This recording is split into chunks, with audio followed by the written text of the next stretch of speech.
Welcome, everyone. I'm so glad you're here with me today. Grab a cozy blanket, settle in, and prepare for a chilling tale that will keep you on the edge of your seat. Once upon a time, in a small, forgotten town nestled between dark, whispering woods, there was an old, abandoned house that everyone avoided. The townsfolk spoke in hushed tones about the eerie happenings that surrounded it. They said that on stormy nights, you could hear the faint sound of laughter echoing through the trees, and shadows danced in the windows, even though no one had lived there for decades. Curiosity often gets the better of us, doesn't it? One fateful evening, a group of friends, Ma, Jake, Mia, and Lucas, decided to explore the house. They were drawn by the thrill of the unknown, the promise of adventure, and perhaps a little bit of bravado. Armed with flashlights and a camera, they made their way to the creaking front door, which seemed to groan in protest as they pushed it open. Inside, the air was thick with dust and the scent of decay. The walls were lined with peeling wallpaper, and the floorboards creaked ominously under their weight. As they stepped further inside, they felt an unsettling chill, as if the house itself was watching them. They laughed nervously, trying to shake off the feeling, but deep down, they knew they were not alone.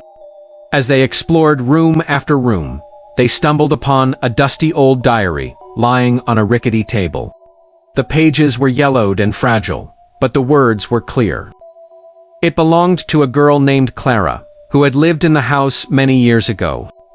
Her entries spoke of loneliness and despair, detailing her struggles with her family and her longing for friendship. The last entry sent shivers down their spines. I can hear them whispering to me. They want me to join them.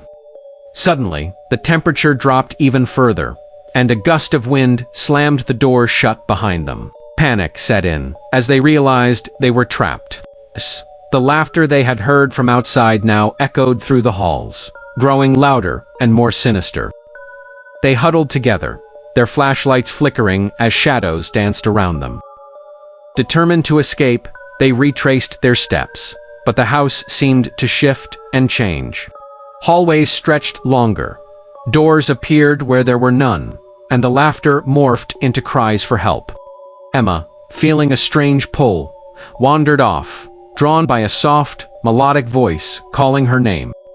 The others shouted for her to come back, but she was entranced, stepping deeper into the darkness. Jake, Mia, and Lucas frantically searched for her, calling her name, but the house swallowed their voices. They stumbled upon a room filled with old toys, each one eerily intact despite the years of neglect. In the center of the room stood a dusty dollhouse, its windows glowing faintly. They approached it cautiously, and as they peered inside, they saw miniature figures that looked just like them, frozen in time, trapped in a scene of terror. Realizing the gravity of their situation, they rushed to find Emma. They finally found her in a dimly lit room, standing in front of a mirror that seemed to ripple like water. Her eyes were vacant, and she whispered, "They want me to stay."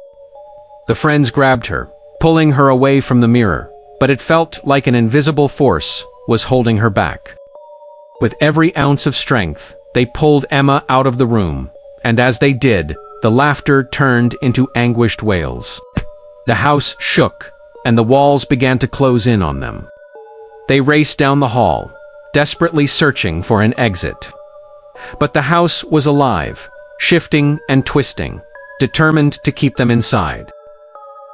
Finally, they burst through a door that led to the back porch.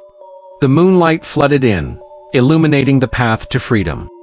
They sprinted down the steps and into the woods, not daring to look back. The laughter faded into the night, replaced by the sound of their pounding hearts. Once they reached the safety of the town, they collapsed on the ground, gasping for breath. They had escaped, but the experience left a mark on their souls. Emma, still shaken, whispered, "What if it wasn't just a story?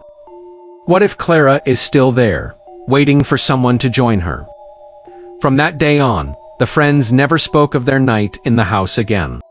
But every so often, when the wind howled through the trees, they could hear the faint echoes of laughter, a reminder of the darkness that lurked just beyond the edge of their world. Thank you for joining me on this spine-tingling journey. If you enjoyed this story and want to hear more, please consider subscribing.